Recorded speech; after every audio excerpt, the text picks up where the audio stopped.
Bonjour, je vous remercie infiniment pour les encouragements que vous avez manifestés lors de ma précédente vidéo. Vous avez été plus de 600 000 à la regarder.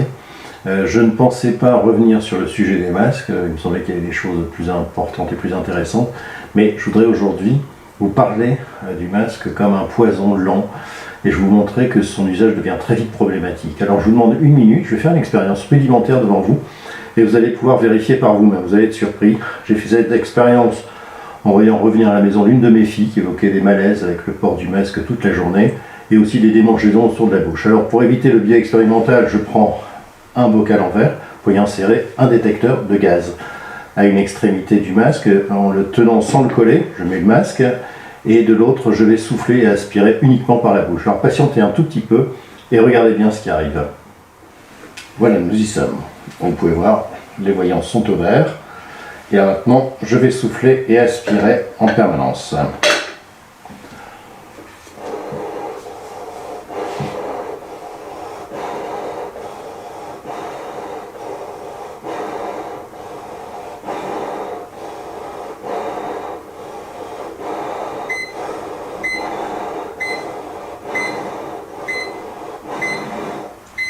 Donc là, vous entendez une alarme qui se met en route.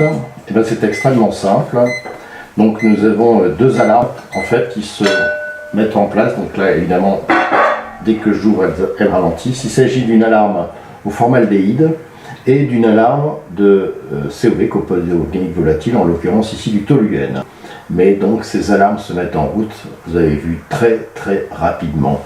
Donc voilà, c'est un élément à prendre en compte et qui est extrêmement important. Le formaldéhyde, on en trouve partout, dans l'encens, les bougies, le papier peint, les produits ménagers, mais pas à des doses comme celle-ci. Alors, la conclusion, moi si par exemple dans mon atelier j'avais ce niveau de formaldéhyde et de TCO, c'est simple, l'inspection du travail fait fermer mon entreprise.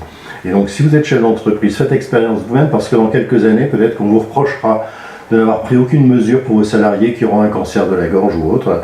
Et au tribunal, on vous dira, mais monsieur ou madame, d'accord, le masque a été obligatoire pendant de nombreux mois, mais dès septembre 2020, vous saviez que c'était cancérigène. Si vous faites de la politique, alors interrogez avec cette vidéo vos responsables, ils ont des avis sur tout. Qu'est-ce qu'ils disent? Si vous êtes, par exemple, gendarme ou policier, votre motivation c'est de protéger la population, alors montrez cette vidéo à vos supérieurs et réfléchissez peut-être avant de traquer les rebelles au masque.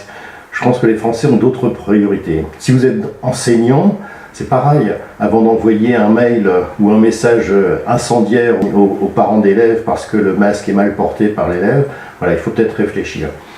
Tous ces composés organiques volatiles sont dangereux. Par exemple, le toluène est très dangereux pour un fœtus, donc les femmes enceintes sont particulièrement concernées par les masques. Alors je pourrais prolonger indéfiniment la liste des personnes qui sont concernées par ce sujet. Vous pouvez consulter des documents sur internet, des documents de l'ANSES. Voilà. Et la question qu'on peut se poser, c'est de savoir si aujourd'hui les Français sont pas en train de se suicider lentement avec un poison extrêmement lent avec ces composés organiques volatiles, les formaldéhyde et toluène. Voilà, c'est tout ce que je voulais vous dire. Bonne journée à tous.